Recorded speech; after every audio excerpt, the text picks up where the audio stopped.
ဝင်ဆုံခါအလုံးမင်္ဂလာပါခင်ဗျာကျွန်တော်ကတော့အဆိုင်မှာဒီနေ့တော့ပဲဖို့ရေပြိုလေးလှူစားမှာဖြစ်ပါတယ်ခင်ဗျာရှမ်းလိုကတော့နမ်ဖစ်လို့ခေါ်ပါတယ်ခင်ဗျာဒါကတော့ပေါ်ရမယ့်ပစ္စည်းတွေဖြစ်ပါတယ်ခင်ဗျာအရင်ဦးဆုံးပဲပုတ်ချက်ရယ်ခန်းချင်သီးရယ်စစ်တဖြူချက်သွန်နေနဲ့ငှက်သီးစိမ်းတို့အနံ့လေးတွေမွေးနေအောင်မီးအေးလေးနဲ့กินပေးရမှာဖြစ်ပါတယ်ခင်ဗျာအနံ့လေးတွေမွေးလာပြီးတော့မှအကျက်နေသွားပြီဆိုလို့ရှိရင်တော့အရင်ဦးဆုံးပဲပုတ်ချက်ကိုစုံနှမထည့်ထားပါမယ်ခင်ဗျာ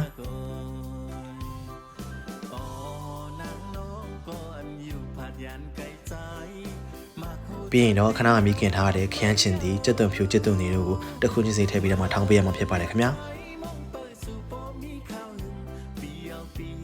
ပြီးရင်တော့အနံ့မမွေးလေးနဲ့ဆက်ဆက်လေးဖြစ်အောင်လို့မီးကင်ထားတဲ့ရေလူးစင်းကိုလည်းထည့်ထားပါမယ်ခင်ဗျာ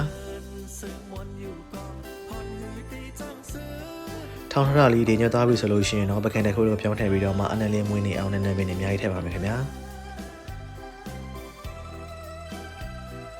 ပြီးရင်တော့အစားရည်အချုံမုံရည်ထည့်ပါမယ်ခင်ဗျာနောက်ထပ်ဆက်ဆက်လေးနဲ့အရောင်လေးလောက်အောင်လို့လည်းရုပ်သင်းမုံထည့်ပါမယ်ခင်ဗျာပြီးရင်တော့ရေဖြစ်ဖြစ်ရွေနေဖြစ်ဖြစ်ထည့်ပြီးတော့မှအားလုံးကိုနှက်ဆန့်သွားအောင်ပြီးတော့ရင်တော့ရပါပြီခင်ဗျာဒီနေ့တော့နန်းဖြစ်ကိုပြပြလေးမဟုတ်ဘဲနဲ့ကျွန်တော်တင်ငယ်ချင်းကဘာမှငါပြီးတွေလိုမျိုးကြဲကြဲလေးစားချင်တယ်ဆိုလို့ကျွန်တော်အီဂျီလေးနဲ့လုပ်ပေးလိုက်ပါတယ်ခင်ဗျာကျွန်တော်တင်ငယ်ချင်းကကျွန်တော်ချက်ကျွေးတဲ့ရှမ်းအစားအစာတွေကိုအရင်ကြိုက်တယ်ဆိုလို့လည်းကျွန်တော်ဝမ်းသာပါတယ်ခင်ဗျာ